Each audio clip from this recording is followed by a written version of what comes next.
আউযুবিল্লাহি মিনাশ শাইতানির রাজিম বিসমিল্লাহির রহমানির রহিম। তাওবাহ। মানব জীবন ভুল ও পদস্খলনের ঊর্ধ্বে নয়, পাপের ধুলো মলিন পথে হোঁচট খাওয়া মানুষের স্বভাব। কিন্তু সেই পতনের মধ্যেই মহান আল্লাহ তাআলা রেখেছেন এক অপার রহমতের দরজা, তাওবাহ। এটি কেবল একটি ধর্মীয় অনুশাসন নয়, বরং আত্মার পুনরজাগরণ, হৃদয়ের পরিশুদ্ধি এবং রবের দিকে ফিরে আসার এক অনন্ত আহ্বান। তাওবা মহান আল্লাহ তাআলার অবাধ্যতার পথ থেকে ফিরে এসে তার আনুগত্যের পথে স্থির হওয়া। এর মধ্যে রয়েছে গভীর অনুশোচনা, অতীত গুনাহ থেকে বিচ্ছিন্ন হওয়া এবং ভবিষ্যতে পুনরায় সেই পথে না ফেরার দৃঢ় সংকল্প। এটি এমন এক আর্থিক যাত্রা যেখানে মানুষের নিজের ভাঙা সত্তাকে গুছিয়ে নতুনভাবে মহান আল্লাহ তাআলার সান্নিধ্যে ফিরে যায়।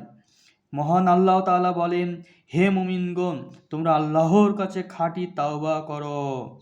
আশা করা যায় তোমাদের রব তোমাদের পাপসমূহ মোচন করবেন এবং তোমাদের এমন জান্নাতে প্রবেশ করাবেন যার তলদেশে নদী সমূহ প্রবাহিত। সূরা আত-তাহরিম আয়াত ৮। ইসলাম মানুষকে পাপের কারণে হতাশ হতে শেখায় না, বরং শেখায় ফিরে আসতে। মানুষ ভুল করবে, এটাই তার স্বভাব। রাসূলুল্লাহ সাল্লাল্লাহু আলাইহি ওয়াসাল্লাম বলেছেন, প্রত্যেক আদম সন্তানই ভুলকারী, আর ভুলকারীদের মধ্যে সর্বোত্তম হলো তাওবাহকারী। তিরমিজি। অন্য বর্ণনায় তিনি বলেন, যে ব্যক্তি গুনাহ থেকে তাওবা করে সে যেন এমন ব্যক্তি যার কোনো গুনাহ নেই। ইবনে মাজাহ। মানব ইতিহাসের সূচনা লগ্নেই তাওবায়ের এই মহিমা ফুটে ওঠে। আদম আলাইহিস সালাম শয়তানের প্ররোচনায় পদস্খলনের শিকার হয়েছিলেন। আদম আলাইহিস সালাম শয়তানের প্ররোচনায় পদস্খলনের শিকার হয়েছিলেন, কিন্তু তিনি অহংকারে স্থির থাকেননি, বরং অনুতপ্ত হৃদয়ে মহান আল্লাহ তাআলার দরবারে ফিরে এসে ক্ষমা প্রার্থনা করেছিলেন। ফলে তিনি লাভ করেন মহান আল্লাহ তাআলার বিশেষ রহমত ও দয়া। অন্যদিকে ইবলিস মহান আল্লাহ তাআলার নির্দেশ অমান্য করে নিজের ভুল স্বীকার না করে অহংকারে স্থির থাকে, যার পরিণতি ছিল চিরস্থায়ী অভিশাপ। এই দুই ঘটনার মধ্যে মানবজাতির জন্য এক চিরন্তন শিক্ষা লুকিয়ে আছে। মানুষের মর্যাদা তার নির্ভুলতাই নয়, বরং ভুলের পর মহান আল্লাহ তাআলার দিকে ফিরে আসার মধ্যেই তার মুক্তি। মহান আল্লাহ তাআলার রহমতের এই বিস্ময়কর দৃষ্টান্ত হলো মহান আল্লাহ তাআলার রহমতের এক বিস্ময়কর দৃষ্টান্ত হলো বনী ইসরাঈলের সেই ব্যক্তি যে ১০০ জন মানুষকে হত্যা করার পরও আন্তরিক তাওবাহের মাধ্যমে ক্ষমা লাভ করেছিল। সহিহ বুখারী। এই ঘটনা প্রমাণ করে, গুনাহ যতই গভীর হোক না কেন, মহান আল্লাহ তাআলার রহমত তার চেয়েও বিস্তৃত। রাসূলুল্লাহ সাল্লাল্লাহু আলাইহি ওয়াসাল্লাম মহান আল্লাহ তাআলার ক্ষমার আনন্দকে তুলনা করেছেন এক হৃদয় বিদারক অভিজ্ঞতার সঙ্গে। রাসূলুল্লাহ সাল্লাল্লাহু আলাইহি ওয়াসাল্লাম মহান আল্লাহ তাআলার ক্ষমার আনন্দকে তুলনা করেছেন এক হৃদয় বিদারক অভিজ্ঞতার সঙ্গে। তিনি বলেছেন, কোনো ব্যক্তি মরুভূমিতে তার বাহনসমূহ, খাদ্য ও পানীয় হারিয়ে ফেলল। কোনো ব্যক্তি মরুভূমিতে তার বাহন সহ খাদ্য ও পানীয় হারিয়ে ফেলল। তারপর মৃত্যুর দ্বার প্রান্তে পৌঁছে হঠাৎ তা ফিরে পেল।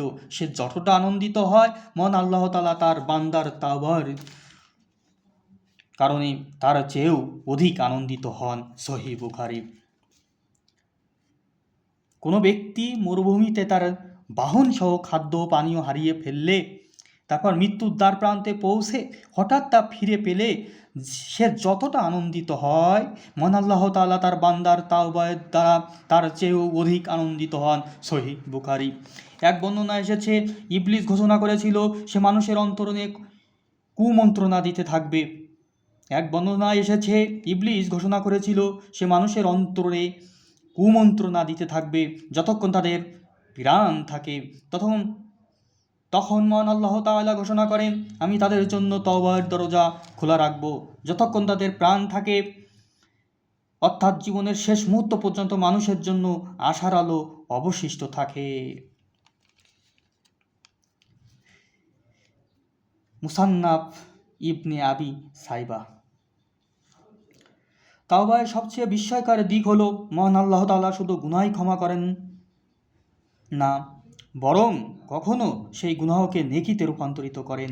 তাওবায় সবচেয়ে বিস্ময়কর দিক হলো মহান আল্লাহ তাআলা শুধু গুনাহই ক্ষমা করেন না,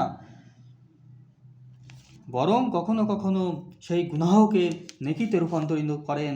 পবিত্র কুরআনে মহান আল্লাহ তাআলা বলেন, তবে যারা তাওবা করে, ঈমান আনে, সৎকর্ম করে, মহান আল্লাহ তাআলা তাদের মন্দ কাজগুলোকে নেকিতে পরিবর্তন করে দেবেন।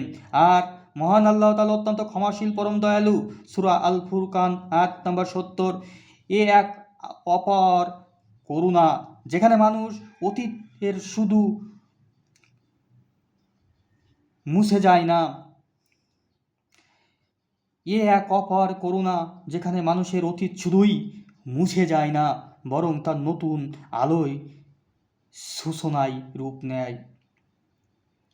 এ এক অপার করুণা যেখানে মানুষের অতীত শুধু মুছে যায় না, বরং তার নতুন আলোর সূচনায় রূপ নেয়।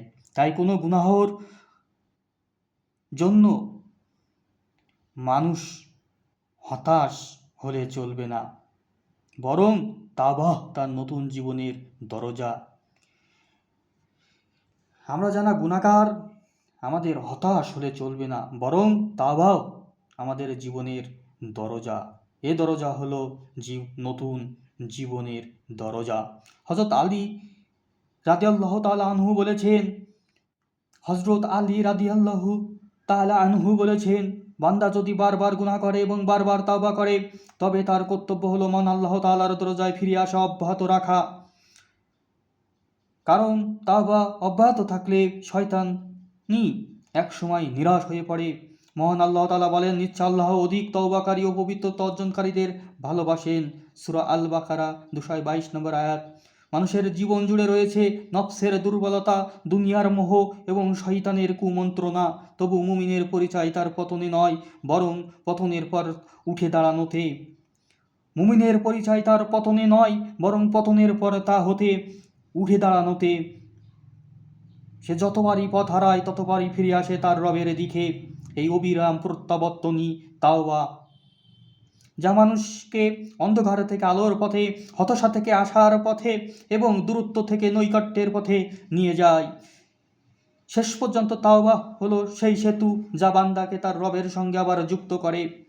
এটি ভাঙ্গা হৃদয়ের জন্য আরোগ্য, ক্লান্ত আত্মার জন্য প্রশান্তি এবং পথভুলা মানুষের জন্য ফিরে আসার এক চিরন্তন আহ্বান। আল্লাহ সর্বজ্ঞ, মহান আল্লাহ তাআলা আমাদের সবাইকে খাঁটি তাওবার তৌফিক দান করুন। মহান আল্লাহ তাআলা আমাদের সবাইকে খাঁটি তাওবার তৌফিক দান করুন, আমাদের গুনাহসমূহ ক্ষমা করুন এবং প্রিয় বান্দাদের অন্তর্ভুক্ত করুন। মহান আল্লাহ তাআলা আমাদের সবাইকে খাঁটি তাওবার তৌফিক দান করুন, আমাদের গুনাহসমূহ ক্ষমা করুন এবং তার প্রিয় বান্দাদের তালিকায় অন্তর্ভুক্ত করুন। আমিন। ওমা তৌফিকি ইল্লা বিল্লাহ। আসসালামু আলাইকুম ওয়া রাহমাতুল্লাহ।